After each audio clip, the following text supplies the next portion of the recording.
அல்லேலூயா. கர்த்தருடைய வார்த்தைக்கு போகலாம். அன்பான தேவ பிள்ளைகளே, மத்தேயு 13ஆம் அதிகாரம் 4ஆம் வசனம். அவன் விதைக்கையில் சில விதை வழியருகே விழுந்தது, பறவைகள் வந்து அதை பட்சித்து போட்டது. சரி, அதனுடைய விளக்கம் 19ஆம் வசனம். ஒருவன் ராஜ்யத்தின் வசனத்தை கேட்டும் உணராதிருக்கும் போது பொல்லாங்கன் வந்து அவன் இருதயத்தில் விதைக்கப்பட்டதை பறித்து கொள்ளுகிறான். அவனே வழியருகே விதைக்கப்பட்டவன். சரி, இதே மார்க்கு புஸ்தகத்தில் 4ஆம் அதிகாரம் 4ஆம் வசனம்.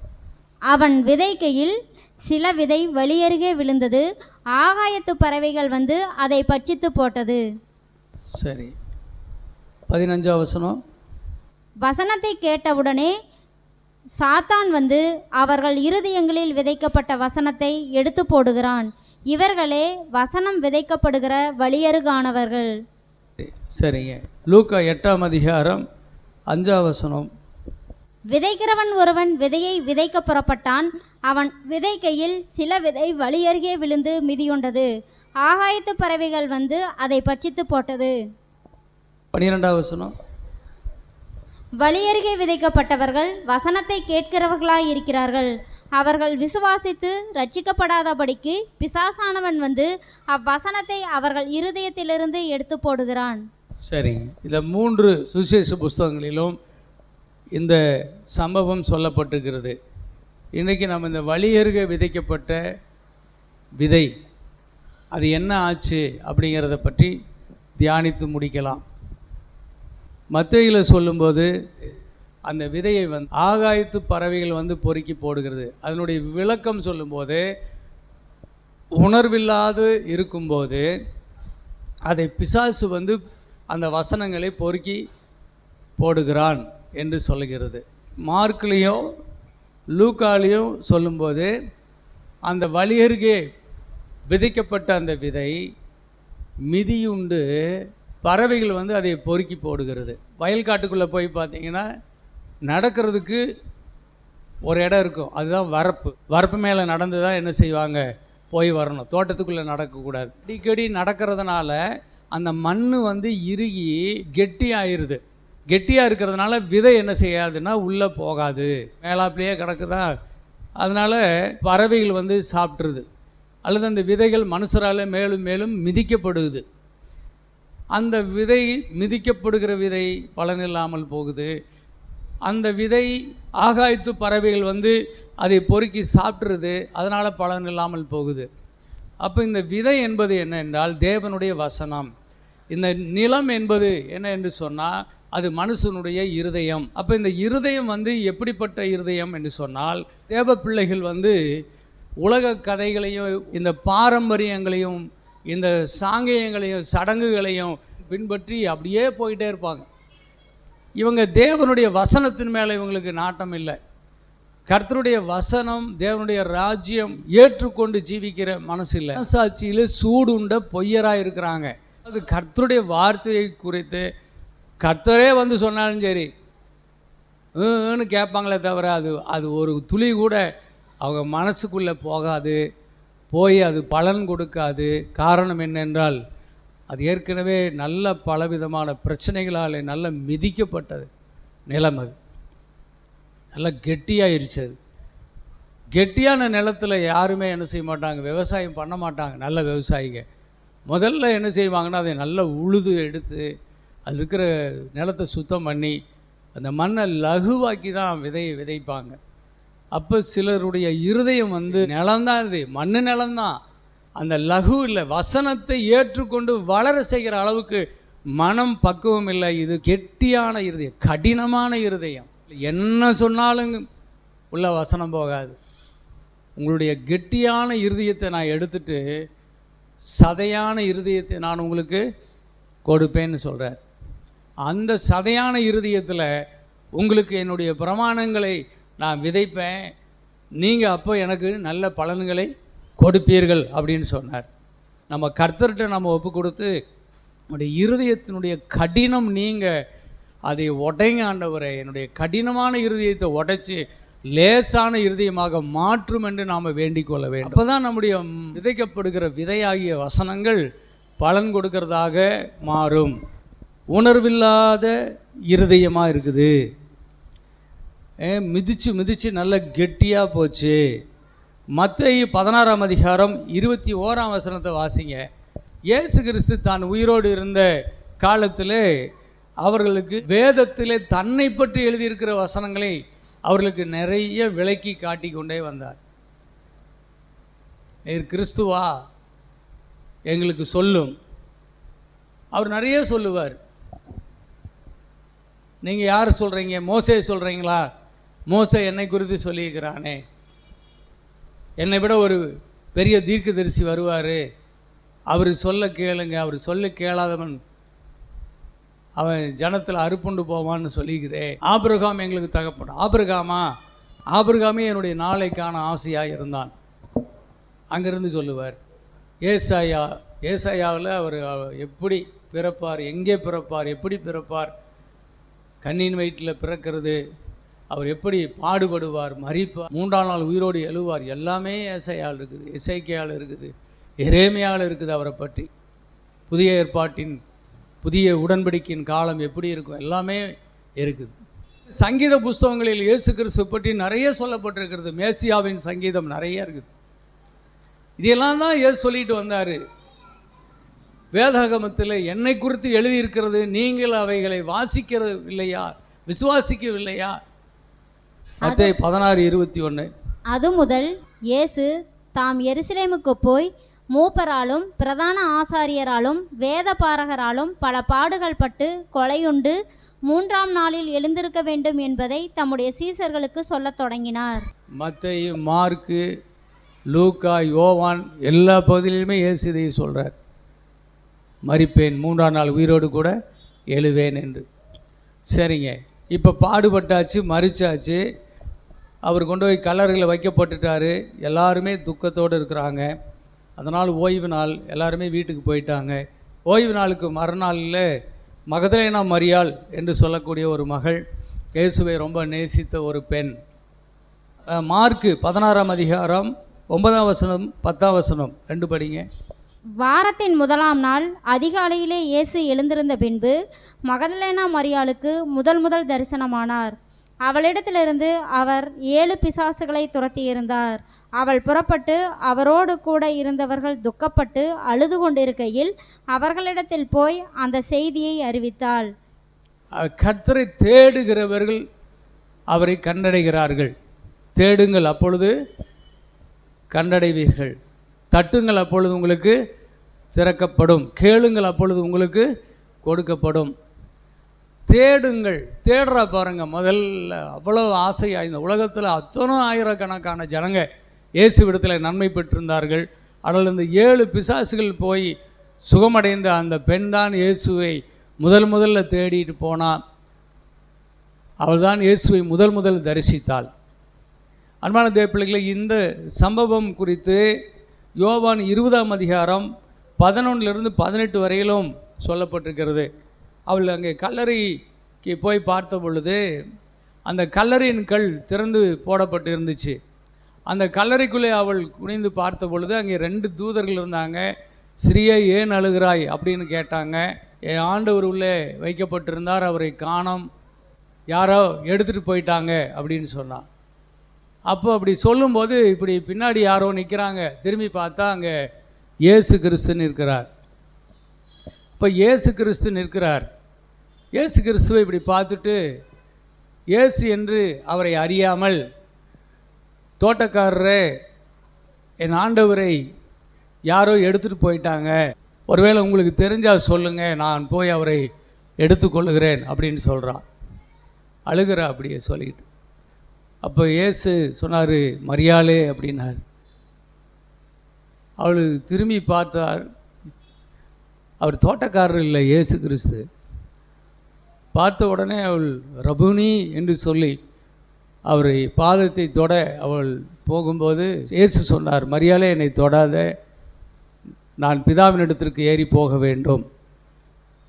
நீ போய் என்னுடைய சகோதரருக்கு சொல்லு, என் பிதாவினிடத்திற்கும் உங்கள் பிதாவினிடத்திற்கும் அவர் ஏறி போய் அவர் மீண்டும் வந்து உங்களை கலிலேயாவிலே சந்திப்பேன் என்பதாக போய் என் சகோதரருக்கு சொல்லு அப்படின்னு இயேசு சொன்னார். உடனே அந்த மகள் புறப்பட்டு வேகமாக ஓடி சீசர்களுக்கு சொன்னாள். சீசர்களெல்லாம் ஒரு வீட்டில் மறைமுகமாக கதவை மூடி இயேசு கிறிஸ்து மரித்த அந்த 3ஆம் நாளில் அவர்களெல்லாம் மிகுந்த துக்கமுகமாய் இருந்தார்கள். அங்கே போய் இந்த மரியாள் போய் இயேசு உயிரோடு எழுந்தார் என்பதை அங்கே போய் சொல்லுகிறாள். இயேசு உயிரோடு எழுந்ததையும் தனக்கு தரிசனமானதையும் அவர் தனக்கு சொன்ன எல்லாவற்றையும் அந்த சீசர்களுக்கு அவள் அறிவிக்கிறாள். மார்க்கு 16ஆம் அதிகாரம் 11ஆம் வசனத்தை படிங்க. அதை அறிவித்த பொழுது சீசர்கள் என்ன செஞ்சாங்க? அவர் உயிரோடு இருக்கிறார் என்றும் அவளுக்கு காணப்பட்டார் என்றும் அவர்கள் கேட்டபொழுது நம்பவில்லை. அந்த வசனம் சொல்கிறது, யாரும் அதை நம்பவில்லை. அன்பான தேவ பிள்ளைகளே, அதான் பரிதாபம், அதான் மிகப்பெரிய பரிதாபம். அடுத்தது 2வது லூக்கா 24:13 35 வசனம் வரையிலும் ஒரு சம்பவம். அந்த எம்மாவூர் சீசர்கள் அப்படியே வழி நடந்து போய்கிட்டே இருக்கிறாங்க, துக்கமுகமாக போகிறாங்க. அப்போது இயேசு அவர்களிடத்துல போய் அவங்களோட கலந்துக்கிட்டு நீங்கள் துக்கமுகம் உள்ளவர்களாய் வழி நடந்து ஒருவருக்கொருவர் சொல்லிக் கொள்ளுகிற காரியம் என்ன என்று கேட்டார். அதற்கு அவர்கள் சொன்னாங்க, என்னையா இந்நாட்களிலே எருசலேமிலே நடந்தவர்களை அறியாதபடிக்கு நீர் அந்நியராக இருக்கிறீரோ என்றார். எவைகளை என்று இயேசு கேட்டார். அவர்கள் சொன்னாங்க, நசரேனாகிய இயேசுவை குறித்தவைகளே. அவர் தேவனுக்கு முன்பாகவும் ஜனங்கள் எல்லாருக்கும் முன்பாகவும் செய்கையிலும் வாக்கிலும் வல்லமையுள்ள தீர்க்கதரிசியாக இருந்தார். அவரே இஸ்ரவேலை மீட்டு ரட்சிப்பார் என்று நாங்களெல்லாம் நம்பி இருந்தோம். ஆனால் நம்முடைய பிரதான ஆசாரியரும் அதிகாரிகளும் அவரை மரண ஆக்கினைக்குள்ளே தீர்த்து அவரை சிலுவையில் அறைந்து கொன்று விட்டார்கள். மரிச்சு இப்போ 3 நாள் ஆகுது அப்படின்னு சொல்கிறாங்க. அது மாத்திரமில்லை, எங்கள் கூட்டத்தை சேர்ந்த சில ஸ்திரீகள் அங்கே போனாங்க. அங்கே போயிட்டு இயேசு கல்லறையில் அவர் உயிரோடு இருக்கிறார் என்று நாங்கள் பார்த்தோம் என்று சொன்னாங்க. இந்த மகதலேனா மரியாள் சீசர்களை பார்த்து சொல்லும்போது அங்கே இந்த எம்மாவூர் சீசர்களும் கூட இருந்திருக்கிறாங்க. அந்த இயேசுவோடு கூட இருந்த 12 சீசர்களும் இதை நம்பலை, இந்த எம்மாவூர் சீசர்களும் இதை நம்பலை. பெண்கள் போய் பார்த்துட்டு இயேசு உயிரோடு இருக்கிறாருன்னெல்லாம் எங்ககிட்ட சொன்னாங்க. ஆனால் எங்களால் நம்ப முடியல அப்படின்னு சொல்லி சொன்னாங்க. அவர் உயிரோடு எழுந்திருக்கிறார் என்பதை குறித்து அவர்களுக்கு இன்னும் விசுவாசம் வரல. அவர் உயிரோடு இருக்கும்போதே இதை பற்றியெல்லாம் சொல்லியிருந்தார். அந்த வார்த்தைகள் எல்லாம் அவங்களுக்குள்ளே ஒன்றுமே வேலை செய்யலை.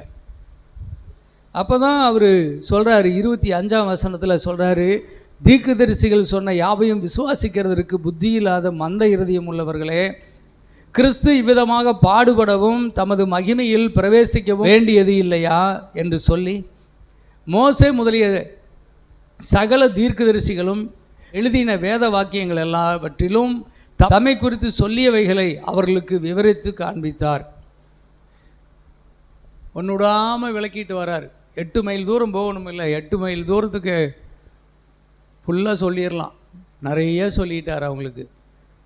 அதுக்கப்புறம் அப்படியே வழி போக்குற மாதிரி அப்படி விலகி போகும்போது அப்போ அவங்க சொல்கிறாங்க, ஐயா பெரியவரே, நீங்கள் ராத்திரி ஆகி போச்சு, எங்கள் வீட்டில் தங்கிக்கிட்டு காலையில் புறப்படலாமே அப்படின்னு வீட்டுக்கு கூட்டிகிட்டு போகிறாங்க. வீட்டில் போய் அவங்க சாப்பிடும்போது அவருக்கு அப்பம் கொடுக்குறாங்க. அதை வாங்கி அதை எடுத்து அவர் எப்பவும் வழக்கம் போல் அதை பிதாவை நோக்கி ஜெபம் பண்ணி அதை ஆசீர்வதித்து அதை பிற்கிறாரு. அப்போ தான் அவங்களுக்கு தெரியுது, இந்த மாதிரி இந்த ஒரு ஸ்டைல், இந்த ஒரு பாவனை, இந்த ஒரு செயல் எங்கள் கிறிஸ்து தான் செய்வார். இவர் கிறிஸ்து மாதிரி இருக்கிறாருன்னு இப்படி பார்க்கும்போது அவர் உண்மையாகவே அவர் கிறிஸ்து தான். அவர் கிறிஸ்து தான். 8 மைல் தூரம் அவங்களோடு பேசிட்டு வந்தது கிறிஸ்து தான். ஆனால் அவர்கள் உணரவில்லை. 8 மைல் தூரம் அவர்களோடு கூட வேத வசனங்களை விளக்கி கொண்டு வந்தார். அப்போ கூட அவர்தான் என்பதை அவர்களுக்கு உணரவே இல்லை. ஆனால் இயேசுவை தரிசித்தாங்க. அதுக்கு பிறகுதான் அவர்கள் பேசிக்கிறாங்க. அடாடா, வழியில் அவர் பேசி கொண்டு வரும்போது, அவர் வேத வாக்கியங்களை விவரித்து காண்பித்து கொண்டு வரும்போது நம்முடைய இருதயமெல்லாம் கொழுந்து விட்டு எரிஞ்சுதே. அப்போ கூட நம்ம உணரலையே, அப்போ கூட நம்மளால் இதை புரிஞ்சிக்க முடியலையே அப்படின்னு சொல்லி ஆச்சரியப்பட்டார்கள். உடனே அவசரமாக சாப்பிட்டுட்டு மறுபடியும் திரும்ப எழுந்திரிச்சு 8 மைல் தூரம் திரும்ப எழுந்திரிச்சு என்ன செய்கிறாங்க, சீசரில் இருந்த இடத்துக்கே ஓடி வராங்க. ஓடி வந்து மெய்யாகவே கர்த்தர் இயேசு உயிரோடு எழுந்தார், அவர் எங்களுக்கு தரிசனமானார். 35ஆம் வசனத்தில் வழியிலே நடந்தவைகளையும் அவர் அப்பம் விற்கையிலே தாங்கள் கண்டு அறிந்து கொண்டதையும் விவரித்து சொன்னார்கள். பாருங்கள், இந்த பெண்கள் வந்து சொன்னபோது அதையும் நம்பலை. இப்போ எம்மாவூர் சீசர்கள் இயேசுவை தரிசனமாய் கண்டுட்டு வந்து சொல்கிறாங்க, 8 மைல் தூரம் என்ன நடந்துச்சு எல்லாத்தையுமே வந்து சொல்கிறாங்க. சீசர்களால் விசுவாசிக்க முடியல, உணரவே இல்லை. அதான் வசனம் 3.5 வருஷம் அவங்களோடு கூட இருந்து திருவசனத்தை யார் அதிகமாக கேட்டாங்களோ இல்லையோ, இவங்க அதிகமாக கேட்டாங்க. ஆனாலும் அவர்கள் வசனத்தை உணரவே முடியவில்லை, அவர்கள் நம்பவில்லை. மார்க் 16:12-13 படிங்க. அதன் பின்பு அவர்களில் 2 பேர் ஒரு கிராமத்திற்கு நடந்து போகிற பொழுது அவர்களுக்கு மறுரூபமாய் தரிசனமானார். அவர்களும் போய் அதை மற்றவர்களுக்கு அறிவித்தார்கள். அவர்களையும் அவர்கள் நம்பவில்லை. பார்த்தீங்களா, அவர்களையும் அவர் நம்பவில்லை. அப்போ இதுதான் என்னதுன்னா, வழி அருகே விழுந்த விதையாக போச்சு இல்லைங்களா? இயேசு கிறிஸ்து அவ்வளவு வானம் விட்டு பூமியில் மனித அவதாரம் எடுத்து சீசர்களோடு கூட தங்கி அவர்கள் 3.5 வருஷம் அவர்களோடு உறங்க அவர்களோடு கூட நடந்து வந்த இயேசுவை, அவர் போதித்த வசனங்களை எதையுமே அவர்கள் வந்து உணரவே இல்லை. அதான் உணர்வில்லாத இருதயம், கடினமான இருதயம். இப்போ தான் அவரே சொல்கிறாரு பாருங்கள், அடுத்த வசனம் படிங்க, 14ஆம் வசனம். அதன் பின்பு 11 போஜன பந்தியில் இருக்கையில் அவர்களுக்கு அவர் தரிசனமாகி உயிர்த்தெழுந்திருந்த தம்மை கண்டவர்களை அவர்கள் நம்பாமற் போனது நிமித்தம் அவர்களுடைய அவிசுவாசத்தை குறித்தும் இருதய கடினத்தை குறித்தும் அவர்களை கடிந்து கொண்டார். சரிங்க, அவருடைய இருதய கடினத்து நிமித்தமும் இயேசு அவர்களை கடிந்து கொள்ளுகிறார். உணர்வில்லாத இருதயம், கடினமான இருதயம், பலன் கொடுக்க முடியல. உணர்வில்லாத இருதயம், வழியருகே விழுந்த வசனம், பிசாசு எல்லாம் பொறுக்கி போட்டான். ஒரு வசனம் கூட அவங்களுக்குள்ளே வேலை செய்யலை. அவ்வளோ பெரிய ஒரு உன்னதமான ஒரு சம்பவம், இயேசு கிறிஸ்து மரித்தோரிலிருந்து உயிரோடு எழுவார் என்று அவர் சொன்னதெல்லாம் நடந்துருச்சு. பாவியல் கையில் ஒப்பு கொடுக்கப்பட்டு பல பாடுகள் படுத்தப்பட்டு அவர் கொலையாவார். ஆனாலும் அவர் 3ஆம் நாள் உயிரோடு கூட எழுவார். கொலையாயிட்டார்ல, அவர் மீண்டும் அவர் உயிரோடு எழுவார்ல. எழுவார் என்கின்ற ஒரு செய்தியை யாருமே நம்பலை, யாருமே விசுவாசிக்கலை. 3ஆவது நாள் எருசலேம் அப்படியே ஒரு மயான அமைதி, துக்கம் நிறைந்ததாக இருக்குது.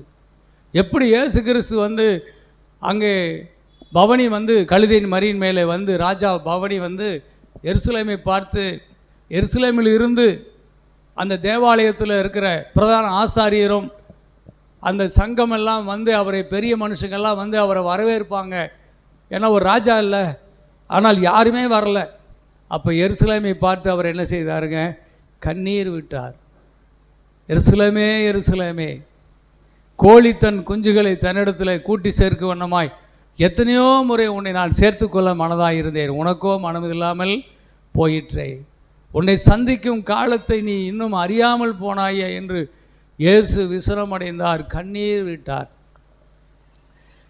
இப்பவும் இயேசு கிறிஸ்து பாவிகளாகிய ஜனங்களுக்காக பாவ பரிகாரத்தை செய்து முடித்து உயிரோடு எழுந்தார் என்ற விசுவாசத்தை, அவர் சொன்ன வார்த்தையை நம்பி அவரை தேடி வர்றதுக்கு ஆள் இல்லை. செகண்டில் இயேசு வந்து உயிரோடு எழுந்து அப்படியே பிரம்மாண்டமாக எல்லாருக்கும் தரிசனத்தை கொடுத்துட்டு போயிட முடியும். ஆனால் யாருக்கும் அவர் அப்படி செய்ய விரும்பலை. அவர் உயிரோடு எழுந்தது உண்மை. உயிரோடு எழுந்த இயேசுவை எல்லாரும் விசுவாசிக்கணும். அதை காட்டிலும் ஒரு பெரிய உண்மை இருக்குது. என்னென்னா, எழுதியிருக்கிறபடியெல்லாம் அவருக்கு நடந்தாக வேண்டும். அல்லேலூயா சொல்லுங்க பார்ப்போம். எழுதியிருக்கிறபடியெல்லாம் நடந்தது என்பதை குறித்து அவர்களுக்கு போதித்து சொன்னார். அவரை குறித்து எழுதியிருக்கிற வேத வாக்கியத்தில் ஒரு எழுத்தும் ஒரு உறுப்பும் வீணாகலை. அத்தனை அவரை கொண்டு எல்லாமே அவர் மேலே சொல்லப்பட்டவையெல்லாம் நிறைவேறிவிட்டது என்பதை ஜனங்க முதலாவது நம்ப வேண்டும். அல்லேலூயா சொல்லுங்க பார்ப்போம். எல்லாரும் எதை விரும்ப வேண்டும் என்று இயேசு விரும்பினார் என்றால், வேத வசனத்தை விரும்ப வேண்டும். தேவனுடைய தீர்க்க தரிசன புஸ்தகங்களில் அவரை குறித்து எழுதியிருக்கிறவைகளை விசுவாசிக்க வேண்டும். அதான் ரொம்ப முக்கியம். எழுத்தை யாரும் நம்மளையே, வேதத்தை யாரும் விசுவாசிக்கலையே, அதுதான் அங்கே பெரிய வேதனையுள்ள ஒரு விஷயம், இயேசுவை வருத்தப்படுத்தின விஷயம். அப்படியே வந்த உடனே டக்குனு சீசர்களுக்கு தன்னை தரிசனமாக்கி எல்லாத்தையும் ஒரு பிரமிப்படைய அவர் செய்திருக்க முடியும். ஏன் இப்படி அவர் மரியாளுக்கு சொல்லி அப்புறம் எம்மா ஒரு சீசர்களுக்கு சொல்லி அப்புறம் மறுபடியும் சீசரில் வந்து சந்திக்கிறாரு அப்படின்னு சொன்னால், வேத வாக்கியங்களை அறிய முடியாதபடிக்கு நீங்கள் இவ்வளவு மந்த இருதயம் உள்ள மக்களாக நீங்கள் இருக்கிறீங்களே, அதான் அவருக்கு விசலம். சொன்னால் சொன்னபடி நடக்குமே, நான் சொல்லதெல்லாம் நடக்குமே, நீங்கள் ஏன் இந்த சொல்ல நீங்கள் விசுவாசிக்கலை, வேத வாக்கியங்களில் எழுதியிருக்கிறவைகளை நீங்கள் ஏன் நம்பலை, அதுதாங்க விஷயம். அருமையான தேவ பிள்ளைகளே, நான் இயேசுவை தரிசித்தேன். எனக்கு கூட ஒரு சாட்சி இருக்குது, நான் இயேசுவை தரிசித்தேன். ஆனால் அதை விட ஒரு பெரிய விஷயம் என்ன தெரியுமா, இயேசு அவரை குறித்து அறியும்படிக்கு அவர் என் மனக்கண்களை திறந்த விஷயம்தான் பெரிய விஷயம். அழில சொல்லுங்க பார்ப்போம். தோமா மாதிரி எல்லாருமே இயேசுவே நான் கண்டாதான் விசுவாசிப்பேன். ஏன் உம்மை காணாமையே விசுவாசிக்கிறவர்கள் பாக்கியவான்கள். எப்படி காணாமையே விசுவாசிக்கிறது? அவர் சொன்ன வேத வாக்கியங்களின் மூலமாய் இயேசுவை தரிசிக்க வேண்டும். அழில சொல்லுங்க பார்ப்போம். அதுதான் அவர் விரும்புகிறாரு. ஆமாம், நீங்கள் என்னை எதிலே தரிசிக்க விரும்ப, நான் இப்படி ஒரு தரிசனத்தை, ஒரு காட்சியை உங்களுக்கு தருவதை கண்டால்தான் நீங்கள் நம்புவேன் என்று இருப்பதை விட, வேத வாக்கியங்களில் என்னை குறித்து எழுதியிருக்கிறவைகள் எல்லாம் நிறைவேறி கொண்டிருக்கிறது, நிறைவேறி முடிந்திருக்கிறது, இன்னும் நிறைவேற வேண்டியவைகள் இருக்கிறது. அழிலே சொல்லுங்க. இதையெல்லாம் நீங்கள் வேதத்தில் உங்கள் கண்கள் பதிய வேண்டும். வேதத்தை அறியும்படிக்கு உங்கள் மனக்கண்கள் திறக்கப்பட வேண்டும். இதுதான் ரொம்ப முக்கியம். 24:36 43 வரைக்கும் அவர்களுக்கு தரிசனமானார். இவைகளை குறித்து அவர்கள் பேசிக்கொண்டிருக்கையில் இயேசு தாமே அவர்கள் நடுவிலே நின்று, உங்களுக்கு சமாதானம் என்றார். அவர்கள் கலங்கி பயந்து ஒரு ஆவியை காண்கிறதாக நினைத்தார்கள். அவர் அவர்களை நோக்கி, நீங்கள் ஏன் கலங்குகிறீர்கள்? உங்கள் இருதயங்களில் சந்தேகங்கள் எழும்புகிறது என்ன? நான் தான் என்று அறியும்படி என் கைகளையும் என் கால்களையும் பாருங்கள், என்னை தொட்டு பாருங்கள். நீங்கள் காண்கிறபடி எனக்கு மாம்சமும் எலும்புகளும் உண்டாயிருக்கிறது போல ஒரு ஆவிக்கு இராதே என்று சொல்லி தம்முடைய கைகளையும் கால்களையும் அவர்களுக்கு காண்பித்தார். ஆனாலும் சந்தோஷத்தினால் அவர்கள் இன்னும் விசுவாசியாமல் ஆச்சரியப்படுகையில், புசிக்கிறதற்கு ஏதாகிலும் இங்கே உண்டா என்று அவர்களிடத்தில் கேட்டார். அப்பொழுது பொரித்த மீன் கண்டத்தையும் தேன்கூட்டு துணிக்கையையும் அவர்களுக்கு கொடுத்தார்கள். அவைகளை அவர் வாங்கி அவர்களுக்கு முன்பாக புசித்து அவர்களை நோக்கி, மோசேயின் நியாயப்பிரமாணத்திலும் தீர்க்கதரிசிகளின் ஆகமங்களிலும் சங்கீதங்களிலும் என்னை குறித்து எழுதியிருக்கிறவைகள் எல்லாம் நிறைவேற வேண்டியதென்று நான் உங்களோடு இருந்தபோது உங்களுக்கு சொல்லி கொண்டு வந்த விசேஷங்கள் இவைகளே என்றார். தரிசனமானார், தைரியம் சொன்னார், அப்புறம் சந்தேகப்படாதீங்கன்னு சொன்னார், அப்புறம் கைகளையும் கால்களையும் அவர்களுக்கு காண்பித்தார். அப்புறம் புசிக்கிறதுக்கு ஏதாவது இருக்குதான்னு கேட்டு தேன்கூட்டு துணிக்கையும் கொஞ்சம் மீனும் கொடுத்தாங்க. இயேசு வாங்கி அதை அவர்களுக்கு முன்பாக சாப்பிட்டு காண்பித்தார். சாப்பிடும்போது அவர் சொன்னார், நீங்கள் என்னை பார்த்து ஒரு ஆவின்னு சொல்லி பயப்பட்டீங்க. நான் ஒரு ஆவியாக இருந்தால் இதை சாப்பிட முடியுமா? ஆவிக்கு மாம்சமும் சரீரமும் இருக்குதா? இல்லையே.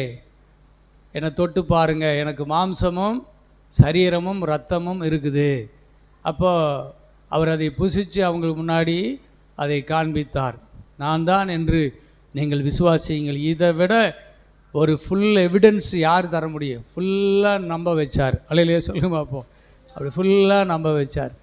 அப்போ நம்பிக்கை தாங்க. அவருடைய வசனம் எல்லாம் நிறைவேறி இருக்கிறது.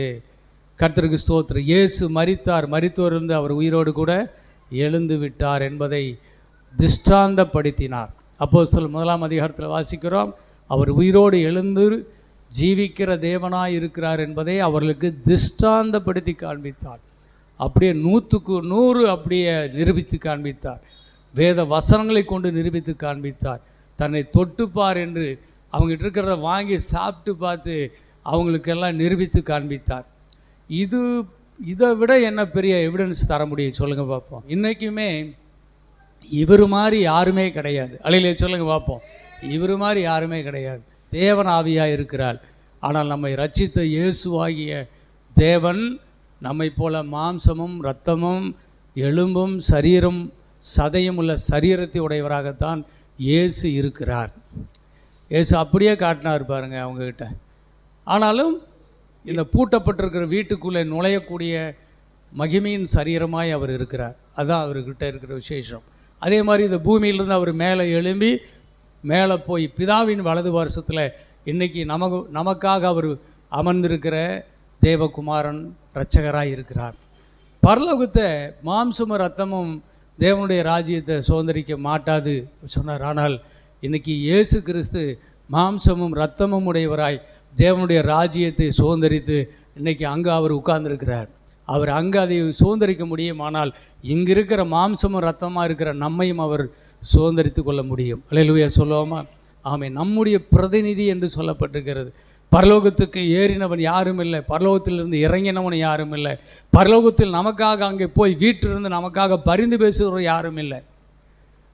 இவர் மோசையை விட பெரியவர், எலியாவை விட இவர் பெரியவர், தானியேலை விட இவர் பெரியவர். அல்லேலூயா சொல்லுங்க. யோபுவை விட இவர் பெரியவர். அதனால் சொல்கிறார், எவ்வளோ பெரியவர் என்று பாருங்கள். இவர் மாதிரி யாருமே கிடையாது. அவர் ரத்தத்தை கொடுத்து சொல்லும்போது கூட, இதோ புத்தக சுருளில் என்னை பற்றி எழுதியிருக்கிறவைகளெல்லாம் நிறைவேற்றுவதற்காக இதோ நான் வருகிறேன் என்று சொல்லி நான் வந்தேன். நான் வரும்போது என் பிதா எனக்காக ஒரு சரீரத்தை ஆயத்தம் பண்ணி கொடுத்தார். இயேசு சொல்லுகிறார், என் பிதா எனக்கு ஒரு சரீரத்தை ஆயத்தம் பண்ணி கொடுத்தார். அந்த சரீரம் எது? இந்த மாமிச மனிதர்கள் எல்லாம் பிறப்பது எதில்? ஒரு கர்ப்பப்பையில் தான் பிறக்கிறாங்க. ஒரு பெண்ணினுடைய கர்ப்பப்பையில் தான் ஒரு மனிதன், ஒரு மனுஷி உருவாக்கப்படுகிறாள். அப்போது அந்த கர்ப்பப்பையில் யார் உருவானாங்கன்னு சொல்லியிருக்குது? இயேசு கிறிஸ்துவாகிய கடவுள் உருவானார். அல்லேலூயா சொல்லுவோமோ? ஆமென்.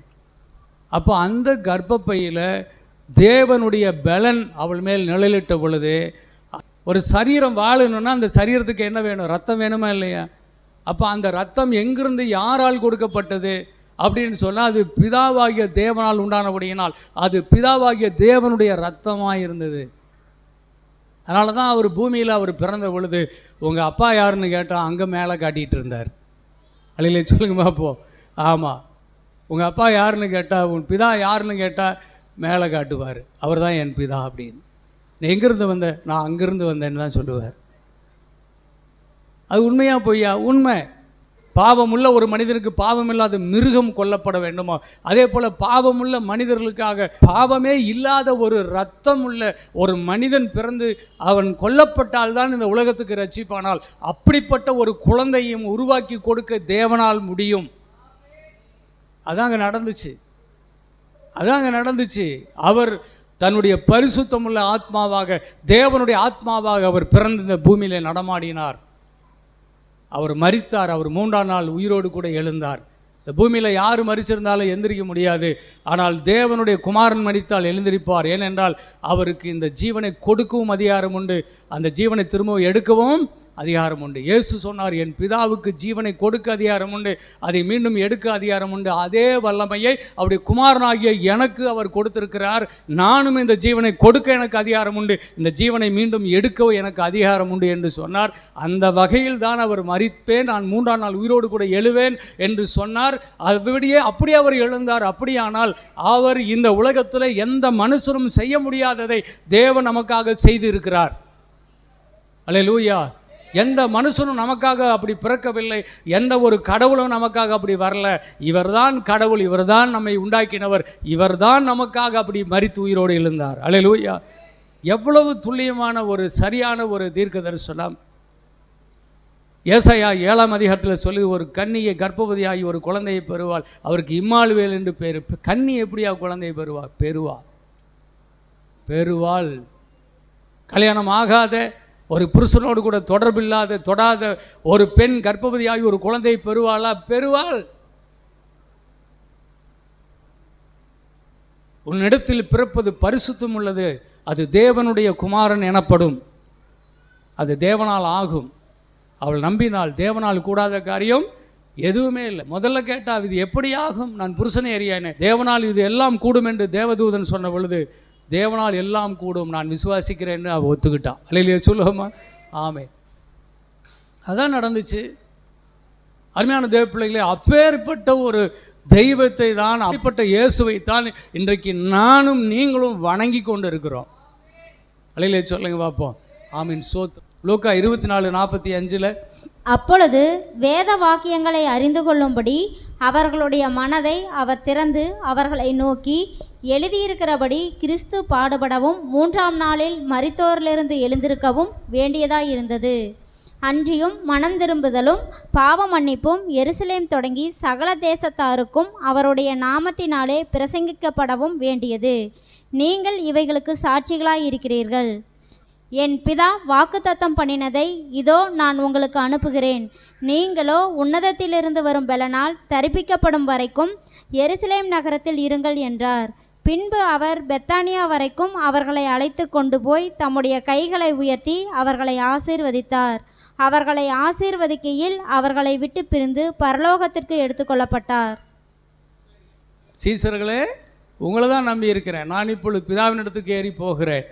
ஆகவே நீங்கள் என்னையை குறித்து உங்களுக்கு எந்த சந்தேகம் இல்லாமல் நீங்கள் என்னை விசுவாசித்தால் மட்டும்தான் இந்த உலகத்துக்கு வெளிச்சம் உண்டாகும். அல்லேலூயா சொல்லுங்க பார்ப்போம். நீங்கள் இவ்வளவு வேத வாக்கியங்களை குறித்து அறிவில்லாத மந்த இருதயம் உள்ளவர்களாய் நீங்கள் இருந்தால் இந்த உலகத்திற்கு எப்படி என்னை பற்றி யார் சொல்லுவார்? எப்படி யார் இந்த உலகத்துக்கு இதை அறிவிப்பார்? அப்போ அவர் எல்லாவற்றையும் விளக்கி காண்பித்து பிறகு சொன்னார், நீங்கள் புறப்பட்டு போய் சகல ஜாதிகளும் எனக்கு சீசராக்கி அவர்களுக்கு பிதாகுமாரன் பரிசுத்தாவினால் அவர்களுக்கு ஞானஸ்நானம் கொடுத்து எனக்கு அவர்களை சீசராக்குங்கள் என்று சொல்லி அவர்களை ஆசீர்வதித்து வானமேறி போய்விட்டார். இப்போ கர்த்தருக்கு ஸ்தோத்திரம். இன்றைக்கி இந்த உலகத்தில் நீங்களும் நானும் உங்களையும் என்னையும் நம்பி தான் இருக்கிறார். ஏன் இந்த அளவுக்கு சீசலோடு கூட அவர் போராடி அவருடைய மனக்கண்களை திறந்து அவர்களுக்கு தன்னை தரிசனமாக்கி வேத வசனங்களை விவரித்து அவர்களை உணர்வுள்ளவர்களாக்கி அவர்கள் கண்களை திறந்து மனக்கண்களை திறந்து அவரை அறியும்படி செய்து வேத வாக்கியங்களை அறியும்படி செய்து அவர்களுக்கு ஃபுல்லாக விசுவாசத்தை கொடுத்து நம்பிக்கை கொடுத்து தான் உலகத்துக்கு அனுப்பிட்டு மேலே போனார். சங்கீதம் 119:18 படிங்க. உமது வேதத்தில் உள்ள அதிசயங்களை நான் பார்க்கும்படிக்கு என் கண்களை திறந்தருளும். உங்களுடைய வேதத்தில் உள்ள அதிசயங்களை நான் பார்க்கும்படி என் கண்களை திறந்தருளும். தாவீது ஜெபமானார் பாருங்க. அடுத்து எபேசியர் 1:17 படிங்க 19 வரைக்கும். நம்முடைய கர்த்தராகிய இயேசு கிறிஸ்துவின் தேவனும் மகிமையின் பிதாவுமானவர் தம்மை நீங்கள் அறிந்து கொள்வதற்கான ஞானத்தையும் தெளிவையும் அளிக்கிற ஆவியை உங்களுக்கு தந்தருள வேண்டுமென்றும் தாம் நம்மை அழைத்ததினாலே நமக்கு உண்டாயிருக்கிற நம்பிக்கை இன்னதென்றும் பரிசுத்தவான்களிடத்தில் நமக்கு உண்டாயிருக்கிற சுதந்திரத்தினுடைய மகிமையின் ஐஸ்வர்யம் இன்னதென்றும் தாம் கிறிஸ்துவை மரித்தோரிலிருந்து எழுப்பி அவரிடத்தில் நடப்பித்த தமது பலத்த சத்துவத்தின் வல்லமைப்படியே விசுவாசிக்கிறவர்களாகிய நம்மிடத்திலே காண்பிக்கும் தம்முடைய வல்லமையின் மகா மேன்மையான மகத்துவம் என்னதென்றும் நீங்கள் அறியும்படிக்கு அவர் உங்களுக்கு பிரகாசமுள்ள மனக்கண்களை கொடுக்க வேண்டுமென்றும் வேண்டிக் கொள்ளுகிறேன். எப்படி ஜெபம் பண்ணாரு பாருங்க. அவரை குறித்து அறிகிற அறிவு உங்களுக்கு உண்டாகணும். அவருடைய மேன்மை மகத்துவம் பரிசுத்தவான்களுக்கு அவர் கொடுத்திருக்கிற சுதந்திரம் அது எல்லாவற்றையும் நீங்கள் அறியும்படிக்கு உங்கள் மனக்கண்கள் திறக்கப்பட வேண்டும். அப்போ தான் என்ன செய்வீங்க? உள்ள ஆழமாக தேவனை பற்றி அறிந்து உள்ளே வர முடியும். அவை அன்றும் இன்றும் என்றும் என்ன செய்யணும்? உங்களுடைய வேதத்தின் மகத்துவங்களை அறியும்படிக்கு எங்கள் மனக்கண்கள் திறக்கப்பட வேண்டும். எதை பார்க்கும்படிக்கு? வேதத்தின் மகத்துவங்கள். வெளியில சொல்லுங்க பார்ப்போம். அப்போஸ்தலர் பவுல் எப்படி ஜெபம் பண்ணாரு பாருங்க. அவரை குறித்து அறிகிற அறிவு உங்களுக்கு உண்டாகணும். அவருடைய மேன்மை மகத்துவம் பரிசுத்தவான்களுக்கு அவர் கொடுத்திருக்கிற சுதந்திரம் அது எல்லாவற்றையும் நீங்கள் அறியும்படிக்கு உங்கள் மனக்கண்கள் திறக்கப்பட வேண்டும். அப்போஸ்தலர் 14:15 வாசிக்கும்போது பவுல் எப்பொழுதும் ஜெபம் பண்ணுகிற ஒரு இடத்துல போய் ஜெபம் பண்ணிட்டு இருக்கிறாங்க கடலோரத்தில். அப்போது அந்த ஜெபத்தில் ஒரு ரத்தாம்பரம் வியாபாரம் பண்ணக்கூடிய ஒரு கணம் பெற்ற ஒரு ஸ்திரீ, லீதியாள் என்ற ஒரு ஸ்திரீ அங்கே இருக்கிறா. அந்த வதத்தில் வாசிக்கிறோம், பவுல் பிரசங்கித்து கொண்டு வந்தபோது கர்த்தர் லீதியாளுடைய மனதை இருதயத்தை கர்த்தர் திறந்தார். அவருடைய மனக்கண்கள் திறக்கப்பட்டது. அவருடைய இருதயம் திறக்கப்பட்டது. அப்பொழுது அவள் வேத வாக்கியங்களை விசுவாசித்து அவள் கர்த்தருடைய மகளாக மாறினாள். அல்லேலூயா சொல்லுங்க. தேவனால் திறக்கப்பட்டால்தான் நீங்கள் என்ன செய்ய முடியும்? கர்த்தருடைய வெளிச்சத்தை நீங்கள் காண முடியும். அப்புறம் 2 கொரிந்தியர் 3ஆம் அதிகாரம் 14-18 வாசிக்கும்போது, இன்றைக்கு வரைக்கும் பழைய ஏற்பாடு வாசிக்கப்படும் போது மோசே ஆகமத்தில் சொல்லிக்கூட தலைக்கு முக்காடு போடப்படுகிறது. அந்த முக்காடு நீக்கப்பட வேண்டும். அந்த முக்காடு நீக்கப்படணும். அதான் இருதயத்தில் நம்முடைய மனக்கண்கள் திறக்கப்பட வேண்டும் என்பதாக அதை குறித்து சொல்கிறார். அந்த முக்காடு நீக்கப்பட்டு விட்டது என்று சொல்கிறார். புதிய ஏற்பாட்டில் இந்த முக்காடு இல்லை. எல்லாருக்கும் வெளிச்சமாக சத்தியம் எல்லாருக்கும் போய்கிட்டே தான் இருக்குது. அல்லேலூயா, போய்கிட்டு தான் இருக்குது. அங்கே சொல்கிறாரு, கர்த்தரே ஆவியானவர். கர்த்தருடைய ஆவி எங்கேயோ அங்கே விடுதலை உண்டு. விடுதலையோடு கர்த்தருடைய வசனம் போகுது. ஆகவே சோத்திரம். எல்லாரும் விசுவாசிக்கிறதுக்கு ஏதுவாக இன்றைக்கு எல்லா பழைய ஏற்பாடு இல்லை, இன்றைக்கு புதிய ஏற்பாடு முக்காடு நீக்கப்பட்டிருக்கிறது. எல்லாரும் விசுவாசிக்கலாம். எல்லாரும் சத்தியத்தை அறிகிற அறிவை அடைய முடியும். 2 கொரிந்தியர் 4-ஆம் வசனம் 6ஆம் வசனம் அதில் நம்ம வாசிக்கும்போது, தேவனுடைய சாயலாய் இருக்கிற கிறிஸ்துவின் மகிமையான சுவிசேஷத்தின் ஒளி அவிசுவாசிகளாகிய அவர்களுக்கு பிரகாசமாயிராதபடிக்கு இப்பிரபஞ்சத்தின் தேவனானவன் அவர்களுடைய மனதை குருடாக்கினான். ஒரு விஷயம் நல்லா புரிஞ்சுக்குங்க. கர்த்தர் இருதயத்தை திறக்கிறவர். அல்லேலூயா சொல்லுங்க. இருதயத்தை திறந்து விடுகிறது தான் கர்த்தர். அப்போ மனக்கண் குருடாக்கி வைக்கிறது யாருன்னா பிசாசு. அந்த மனது குருடாக இருக்கிறதுனால தான் நம்ம வீட்டில் இருக்கிற யாருமே இன்னும் சொல் பேச்சு கேட்காம, தேவனை துதிக்காமல், ஜெபிக்காமல், கர்த்தருக்கு காணிக்கை கொடுக்காம, கர்த்தருக்கு தன்னை மகிமையாக அர்ப்பணித்து எல்லா காரியங்களும் கர்த்தரை முன்வைத்து போக மனமில்லாமல் இருக்கிறவர்கள் எல்லாருமே அவருடைய மனக்கண்கள் குருடாக்கப்பட்டிருக்கிறது. அதனால தான் அவங்க அப்படி இருக்கிறாங்க. அந்த மனக்கண் குருடிலிருந்து அவங்க வெளியே வர கிறிஸ்துவை குறித்த அறிவாகிய ஒளி அவர்களுக்குள்ளே போக வேண்டும். ஆகவே தான் நாங்கள் கிறிஸ்துவை குறித்து பிரசங்கிக்கிறோம். நாங்கள் எங்களை அவருடைய பாதந்தொட்டு வாழும் ஊழியக்காரர்களாக எங்களை காண்பிக்கிறோம். எதன் மூலமாய் அவர் திறக்கிறார் என்றால், இந்த இயேசுவை உயர்த்தி பேசும், இந்த இயேசுவை குறித்து சரியான சத்தியத்தை விளக்கும் போது தான் அவருடைய மனக்கண்கள் திறக்கப்படும். கர்த்தருடைய சபைக்கு போய் கர்த்தருடைய வசனத்தை கவனிக்கிற உட்காரணும். ஆண்டவரே, நான் இன்னைக்கு சர்ச்சுக்கு போகிறேன், வேத வாக்கியங்களை அறியும்படிக்கு என் மனக்கண்களை திறங்க ஆண்டவரேன்னு நீங்கள் ஜெபம் பண்ணிட்டு வந்து உட்கார்ந்தா கர்த்தர் உங்களுடைய மனக்கண்களை திறப்பார். அல்லேலூயா. இங்கே தேவனுடைய வசனம் பிரசங்கிக்கப்படும் போது, கிறிஸ்துவே ஆண்டவர் என்று உங்களுக்கு அறிவிக்கப்படும் போது, இந்த சத்தியமுள்ளவரை நீங்கள் அறிய அறிய உங்கள் மனக்கண்கள் திறக்கப்பட்டு தேவனை காண்பீர்கள். அந்த உங்களை குருடாக்கி வைத்திருக்கிற பிசாசு உங்களை விட்டு ஓடி போயிடுவான். இதுதான் வழி, இதுக்கு தான் சர்ச்சு, இதுதான் தேவனுடைய நாமத்தை அறியும்படி நீங்கள் வர வேண்டும் என்று உங்களை அன்புடன் கேட்கிறேன். எபேசியர் 5:14 சொல்லுது, ஆகவே தூங்குற நீ மரித்தோரை விட்டு எழும்பு, வா சபைக்கு வா, அப்பொழுது கர்த்தர் உன்னை பிரகாசிக்க பண்ணுவார். யோவான் 8:32 சொல்லுது, சத்தியத்தை அறிவீர்கள், சத்தியம் உங்களை விடுதலையாக்கும். 1 யோவான் 5:20 சொல்கிறது, சத்தியம் உள்ளவரை அறிந்து கொள்வதற்காக தேவனுடைய குமாரன் வந்து நமக்கு புத்தியை தந்திருக்கிறார். இந்த இயேசு கிறிஸ்துவாகிய இவரே சத்தியம் உள்ளவர், இவரே மெய்யான தேவனுமாய் இருக்கிறார். நீங்கள் இந்த சத்தியத்தை நீங்கள் அறிய அறிய அந்த சத்தியம் உள்ளவரை அறிந்து கொள்வதற்கு அவருடைய குமாரனை பிதா நமக்கு கொடுத்திருக்கிறாராமா.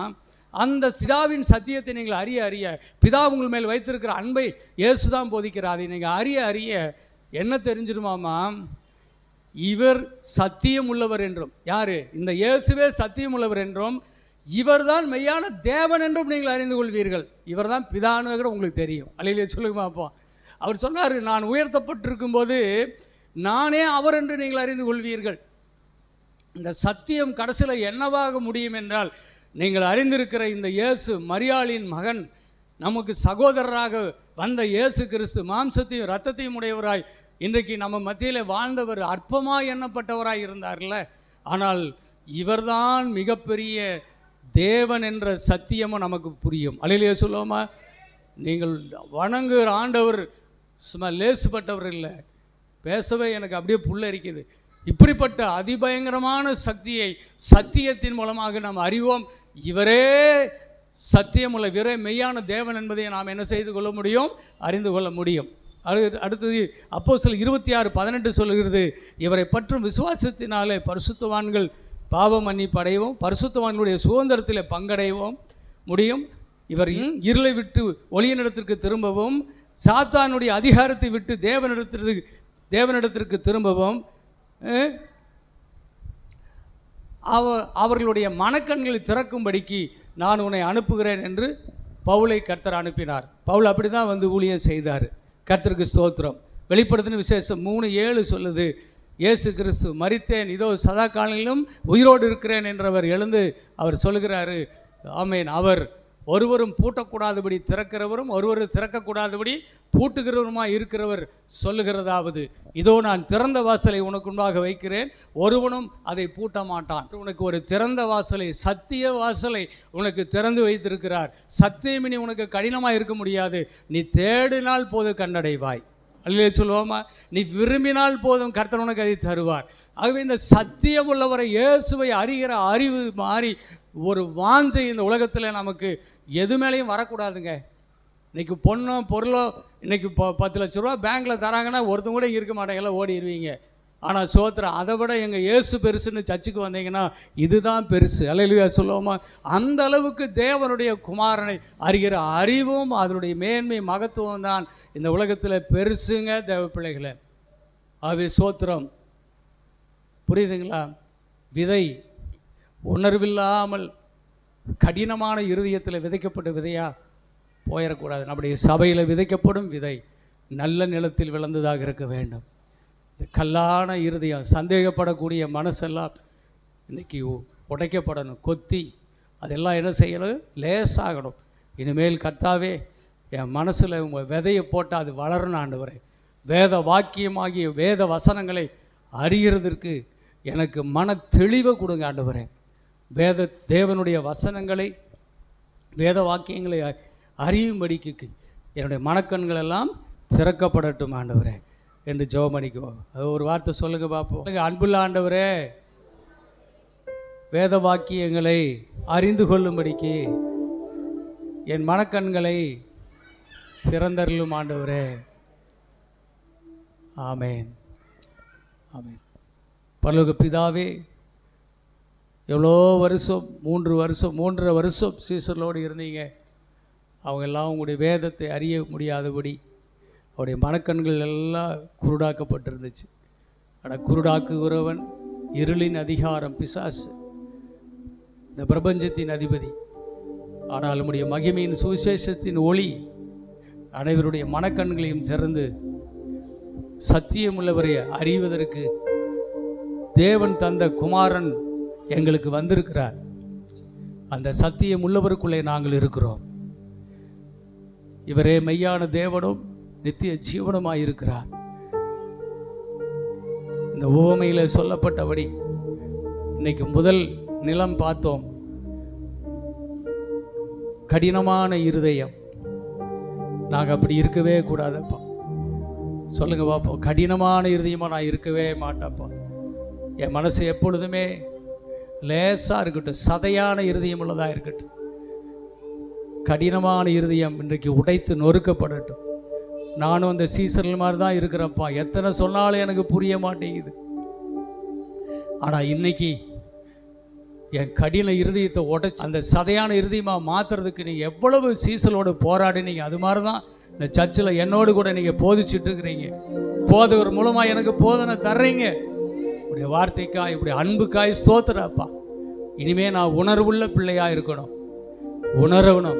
ஒவ்வொரு வார்த்தையில் இருக்கிற ஜீவனை உணரணும். ஜீவனுள்ள விதை எனக்குள்ள விதைக்கப்பட்டு அது 30, 60, 100 பலன் கொடுக்கணும். நீர் அப்படி செய்தபடியால் நன்றி அப்பா. இயேசுவின் மூலம் ஜெபிக்கிறேன் நல்ல பிதாவே. ஆமென், ஆமென். ஸ்தோத்திரம் தேவ பிள்ளைகளே.